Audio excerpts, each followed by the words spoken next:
تو مطلب یہ ہوا کہ جب لوح محفوظ کی ایک لکھاوٹ سے فرشتوں کو اتنا علم ہو سکتا ہے تو جب اللہ نے آدم کو سکھایا ہوگا تو کتنا علم ہوا ہوگا.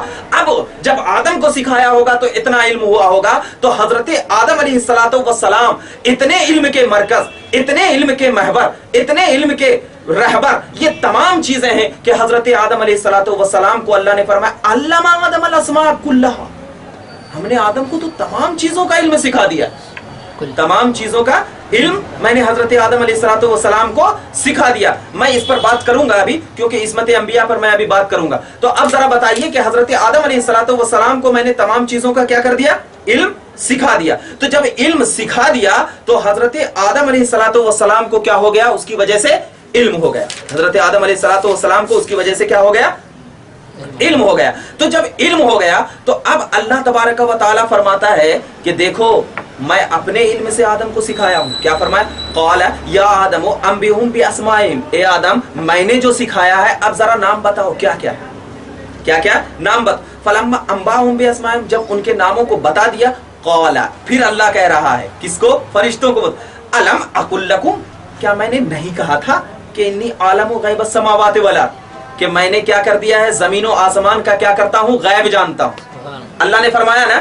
اور ایک چیز ہے، اپنے علم سے اللہ نے آدم کو سکھایا. تو مطلب یہ ہے کہ اللہ کس کا علم جانتا ہے؟ غیب کا. تو آدم کو بھی سکھایا ہوگا تو کس کا علم سکھایا ہوگا؟ غیب کا. غیب کا. تو جب آدم کو غیب کا علم سکھایا ہوگا تو اب آئیے ترمذی شریف کی حدیث پاک میں نبی پاک سے پوچھتے ہیں یا رسول اللہ آدم کب پیدا کیے گئے؟ تو نبی پاک صلی اللہ علیہ وسلم نے فرمایا کہ آدم اس وقت پیدا کیے گئے، میں اس وقت بھی نبی تھا جب آدم مٹی اور روح کے درمیان تھے. مٹی اور روح کے درمیان تھے. ایک تو یہ ہے. دوسری چیز یہ ہے کہ اللہ تبارک و تعالی کے جتنے بھی لوگ ہیں سب سے کمتر چیز کیا ہے؟ مٹی ہے. حقیر چیز کیا ہے؟ مٹی ہے. اور سب سے بالا چیز کیا ہے؟ نور ہے. سب سے بالا چیز کیا ہے؟ نور ہے. تو اللہ تبارک و تعالی نے حضرت آدم کو کس سے بنایا؟ مٹی سے بنایا. کیوں بنایا؟ اس لیے کہ جب اللہ تبارک و تعالی کا نور کسی مٹی کو لگ جاتا ہے تو وہ مٹی نوری سے بھی افضل ہوا کرتی ہے. اسی وجہ سے بشریت اور نورانیت میں افضل کون ہے؟ بشریت. افضل کون ہے؟ بشریت. کیوں؟ اس لیے کہ اس بشریت میں نور محمدی کا نزول ہوا. نور محمدی کا نزول ہوا. اسی بنیاد پر جب حضرت آدم علیہ السلام کو غیب کا علم ہو گیا اور آدم کی پیدائش میرے مصطفیٰ کے صدقے میں ہے تو میرے مصطفیٰ کو کیسے نہیں غیب کا علم ہوگا؟ میرے مصطفیٰ کو کیسے نہیں غیب کا علم ہوگا؟ اسی بنیاد پر ہم تمام اہل سنت کا عقیدہ ہے کہ نبی پاک صلی اللہ علیہ وسلم کو کیا ہے؟ غیب کا علم ہے. اس کے بعد اب اللہ تبارک و تعالی آگے کی آیت فرماتا ہے. دیکھیے وَإِذْ قُلْنَا، حضرت آدم کی تخلیق کے بعد، آدم کو جو پیدا کیا، حضرت آدم کی تخلیق کے بعد جب فرشتوں نے کہا تھا کہ ایسے کو پیدا کرے گا، یہ کرے گا، وہ کرے گا، ہوا تھا نا. تو اب اذ قلنا للملائکۃ اسجدوا لآدم فسجدوا الا ابلیس ابا واستكبر وكان من الكافرين وقلنا يا آدم اسكن انت وزوجك الجنة وكلا منها رغدا حيث شئتما ولا تقربا هذه الشجرة فتكونا من الظالمين فأزلهما الشيطان عنها فأخرجها مما كان فيه وقلنا اهبطوا بعضكم لبعض عدو ولكم في الأرض مستقر ومتاع إلى حين. اللہ فرماتا ہے اور جب ہم نے فرشتوں سے کہا کہ آدم کو سجدہ کرو، آدم کو سجدہ کرو، تو ابلیس کے سوا سب فرشتوں نے سجدہ کیا. ابلیس کے سوا سب فرشتوں نے سجدہ کیا. اس نے انکار کیا اور تکبر کیا اور کافر ہو گئے. وَقُلْنَا يَا آدَمُ اسْكُنْ، اور ہم نے فرمایا اے آدم تم اور تمہاری بیوی جنت میں رہو. تم اور تمہاری بیوی کیا کرو؟ جنت میں رہو، اور اس جنت میں سے جہاں سے چاہو خوب کھاؤ، جہاں سے چاہو، اور اس درخت کے قریب نہ جانا ورنہ تم حد سے بڑھنے والوں میں شمار کیے جاؤ گے. حد سے بڑھنے والوں میں کیا کہو گے؟ شمار کیے جاؤ گے. پس شیطان نے انہیں اس درخت کے ذریعے لغزش میں مبتلا کیا. کیا کیا؟ لغزش میں مبتلا کیا، اور جہاں وہ رہتے تھے وہاں سے ان کے نکال دیا. اور ہم نے فرمایا تم سب نیچے اترو، تم میں سے باز کے کیا ہو دشمن ہوں گے، اور تمہارے لیے زمین میں ایک وقت مقرر تک ٹھکانا ہے اور فائدہ اٹھانا ہے. فتلقى آدم من ربه کلمات فتاب علیہ انہ هو التواب الرحیم. پھر آدم نے اپنے رب سے چند کلمات سیکھے تو اللہ نے ان کی توبہ قبول فرمائی. اللہ نے ان کی توبہ قبول فرمائی.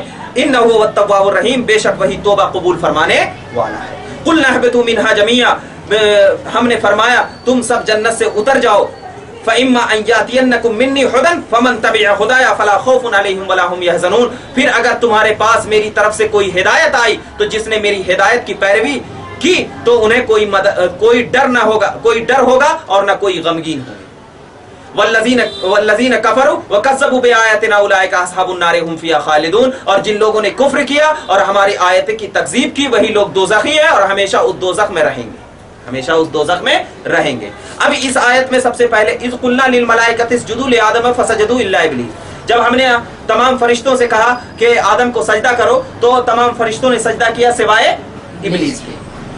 تو اب حضرت آدم کی فرشتوں پر فضیلت علمی ظاہر ہو گئی، یہ تو ظاہر کر دیا نا اللہ نے کہ علم میں حضرت آدم کیا ہے، فرشتوں سے افضل ہے، فرشتوں سے حضرت آدم کے ہو گئی، اعتراف کر لیا۔ اب جب اعتراف کر لیا تو جسم بنانے کے بعد اللہ تبارک و تعالیٰ نے فرشتوں سے کہا کہ اب کیا کرو، سجدہ کرو، سجدہ کرو۔ تو اب ذرا بتائیے کہ سجدہ سب سے پہلے آپ بتاتا ہوں، علامہ راغب اصفہانی علیہ رحمت و رضوان اپنی کتاب میں فرماتے ہیں کہ سجدہ کا لغوی معنی تزلزل ہے، تزلزل کا معنی جھکنا، تزلزل کا معنی جھکنا، تزلزل کے ساتھ یعنی ایک دم جھکنے کے ساتھ، اور سجدہ اللہ کی عبادت سے تعبیر کرتے ہیں۔ سجدہ کس سے کرتے ہیں؟ اللہ کی عبادت سے تعبیر۔ سجدہ کی دو قسمیں ہیں، ایک سجدہ اختیاری اور ایک سجدہ تسخیر، سجدہ اختیاری اور ایک سجدہ تسخیر۔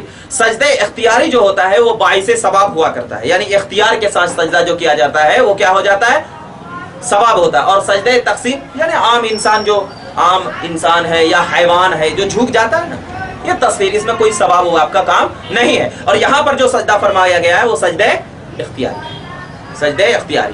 اب ذرا بتائیے سجدہ، اب شریعت میں یہ تو لغوی معنی ہو گیا، شریعت میں سجدہ کہتے ہیں پیشانی کو زمین پر رکھنا، ہاتھوں کو اور گھٹنے یا پیروں میں سے کسی ایک کو بھی زمین پر رکھنا کیا ہے، یہ سجدہ ہوا کرتا ہے۔ پیشانی کو، ہاتھوں کو یا گھٹنے یا پیروں میں سے کسی ایک کو بھی زمین پہ رکھنے کو کیا کرتے ہیں، سجدہ کیا کرتے ہیں۔ یہ کیا ہے، شریعت میں سجدہ ہے۔ اور اسی لیے فرمایا گیا ہے کہ سنت طریقہ سجدہ کا یہ ہے کہ 7 اعضاء پہ سجدہ کیا جائے، 7 اعضاء پہ کیا کیا جائے، سجدہ کیا جائے۔ 7 اعضاء میں سے کیا ہے، 2 ہاتھ 2 ہاتھ 2 پاؤں، یہ پیشانی اور گھٹنے، یہ 7 اعضاء پہ سجدہ کیا جائے، یہ سنت ہے، یہ کیا ہے، سنت ہے۔ اور اس سے میں ایک نظریہ اور بھی دیتا ہوں کہ بعض لوگ جو یہ کہتے ہیں کہ اگر سجدے کی حالت میں زمین سے اگر پیر اٹھ گیا، زمین پہ پیر لگانا سجدے کی حالت میں 5 انگلی کیا ہے، مستحب ہے نا، اگر کیا ہے غلطی سے کیا ہو گیا، اٹھ گیا، تو بعض لوگوں کا یہ نظریہ ہے کہ نماز نہیں ہوگی،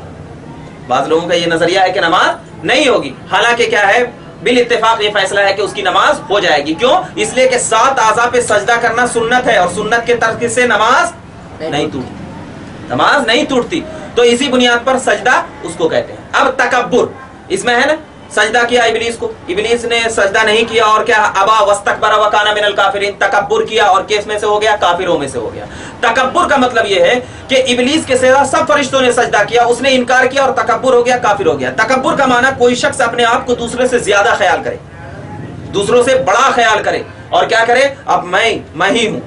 اس کے بارے میں حضرت امام مسلم نے اپنی سند سے صحیح مسلم میں روایت فرمائی ہے کہ حضرت عبداللہ ابن مسعود بیان فرماتے ہیں کہ نبی کریم صلی اللہ علیہ وسلم نے فرمایا کہ جس شخص کے دل میں رائی کے دانہ برابر بھی تکبر ہوگا، جس کے دل میں رائی کے دانہ برابر بھی تکبر ہوگا، وہ جنت میں نہیں جائے گا، وہ جنت میں نہیں جائے گا۔ یہ حدیث پاک۔ اور ایک حدیث پاک میں فرمایا گیا کہ جس نے اپنے آپ کو دوسروں سے بڑا سمجھا، دوسروں سے بڑا سمجھا، گویا اس نے تکبر کیا، اور وہ شخص جنت میں نہیں جائے گا۔ اب اس میں کیا ہے، یہ ذہن میں رکھنا، بعض لوگوں کا جو اس میں فرمایا کہ اذ قلنا للملائکۃ اسجدوا لآدم فسجدوا الا ابلیس، تمام اللہ نے جب فرشتوں سے کہا کہ سجدہ کرو تو تمام نے سجدہ کیا، لیکن ابلیس نے نہیں کیا۔